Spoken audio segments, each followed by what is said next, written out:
Go to TAPgiles.com to learn dreams, engage my services, and support the channel.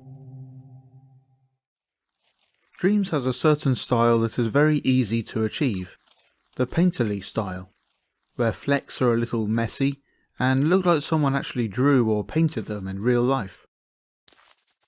This makes it a lot easier to create a more drawn or painted look in Dreams compared to most other engines, which is really cool. Even sculpts, the 3D objects people create in Dreams, have flecks on their surfaces, making it quick and easy to make anything fluffy or grassy or textured. Sometimes though you want to have a very clean, flat look for a game. Here for example, I want to have a completely smooth floor for this sculpture to stand on. Let's start by doing this the obvious way, making a sculpt for the floor. We want this to be pretty huge so that it stretches off into the distance.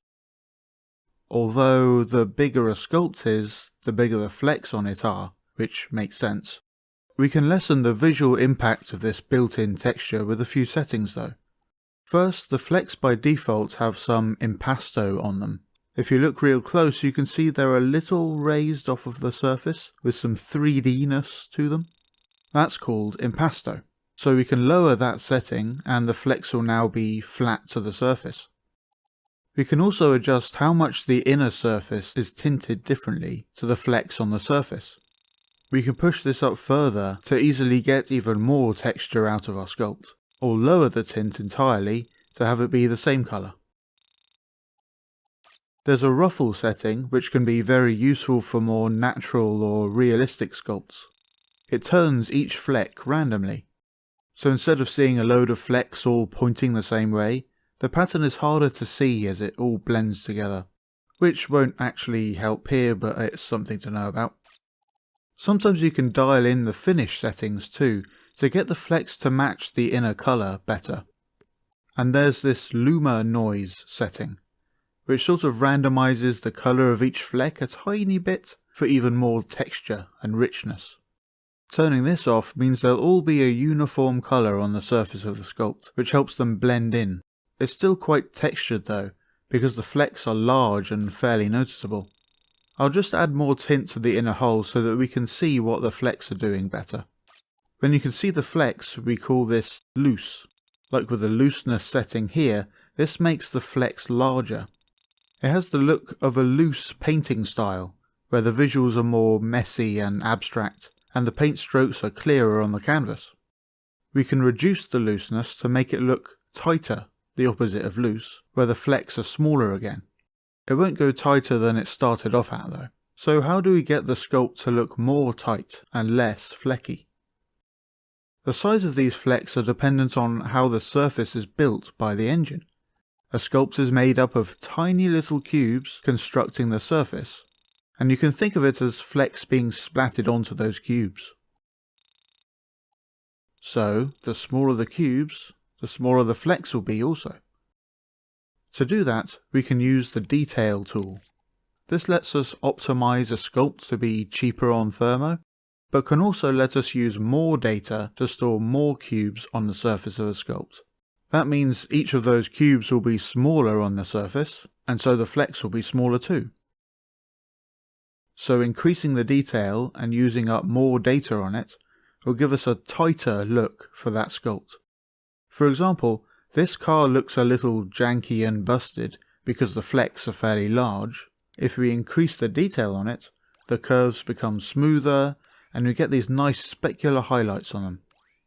As a fleck gets smaller, Dreams actually just straight up stops drawing it entirely, making the surface look completely smooth. So this can be very effective. We can increase the detail level of the floor sculpt such that it would hide the flecks entirely, at the right distance anyway. But just be aware that this all costs more on the graphics thermo, to make it smoother and tighter and less flecky.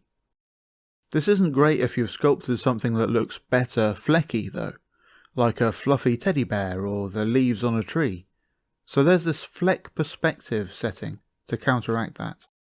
Basically you can think of this as making the sculpt looser the further away you are from it, so that you can still see the flecks from a distance. But whatever, that's the opposite of what we want for this, so let's get back on track. This floor sculpt is huge, so upping the detail enough to not see the flecks will be so expensive. In fact, there's an upper limit for any sculpt on how high the detail can be based on its physical size. For this floor, we actually can't have high enough detail to hide all those flecks. One way we can get around this is to use smaller sculpts. They still have the same cap of how high the detail level can get, but as they're smaller to start off with, we don't have to be so far away from the sculpt for the flecks to disappear anyway. And we don't have to up the detail to get that same effect. And we don't have to spend so much on graphics thermo. Then we can clone that smaller piece out across like this, and up like this, making a grid of floor tiles essentially. That gives the surface a smoother look as we wanted, but we do have these seams between them. We can see where the tiles meet. Also, if we check our thermo levels again, graphics is much lower, but our gameplay thermo has ballooned. Let's click on the thermometer and then more details to see what's going on. We have a lot of things, the tiles themselves, in our scene now, which uses thermo of its own. So we've sort of traded graphics for gameplay, spending less on graphics by having a smaller sculpt, but spending more on gameplay by cloning that smaller sculpt out a whole bunch. This is a key concept to get your head around with Dreams, the idea of balancing the graphics and gameplay thermos to keep your scene optimized for what you really need it for.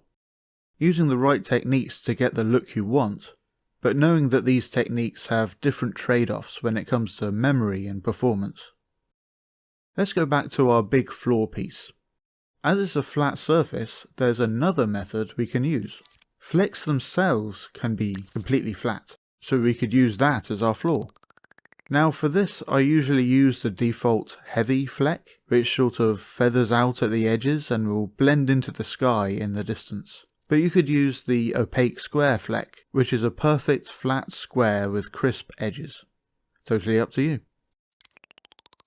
So we can stamp down a Fleck and then scope out and tweak the painting it's in and lower the impasto to 0. Now any flecks inside will basically be completely flat images, and they actually still react to lighting and so on just like sculpts. But because they are 100% flat, with no more flecks making the surface textured, the lighting is super smooth, which is exactly what we want for our floor. So let's just put it here and delete our sculpt and bring in a puppet to run around. Of course paint is not collidable, so we can't run around on it. So we still need a sculpt to actually stand on, but we can make it invisible and move it up to be flush with the paint Fleck. And now we can run around just as normal, while getting a really clean look. We can even go back and lower the detail of the sculpt, as we can't even see it anymore. It'll look super flecky and weird, but because it's flat and created on grid, the engine still builds the same flat shape for collision. Then we can play time and the puppet will land on the floor as expected. Now, paint can have different levels of opacity, so we could even make a reflection of sorts using this Fleck. First, let's lower the opacity so we can see the sky beneath it, and we'll actually need to adjust the sky settings so that it looks the same as the sky above. I'm going to turn on the grid so that we can do this perfectly. Now go over to the sculpture, and we can copy the entire group and flip it upside down by grabbing it and clicking the right stick, and move it down beneath this reflective surface. And even from different angles it looks like it's being reflected in our shiny floor. Of course, now when we walk around with our puppet, the character isn't reflected, but that's a whole other can of worms we won't get into for now. You could combine this with other effects to sell the idea a surface is a mirror, or calm reflective water, or without the reflection, even a window. That's the beauty of creative things like Dreams. You can learn how to do one thing and apply it in completely new ways. What will you come up with? Thanks for watching. I hope you learned something interesting. Go to patreon.com/TAPgiles to learn something new every day.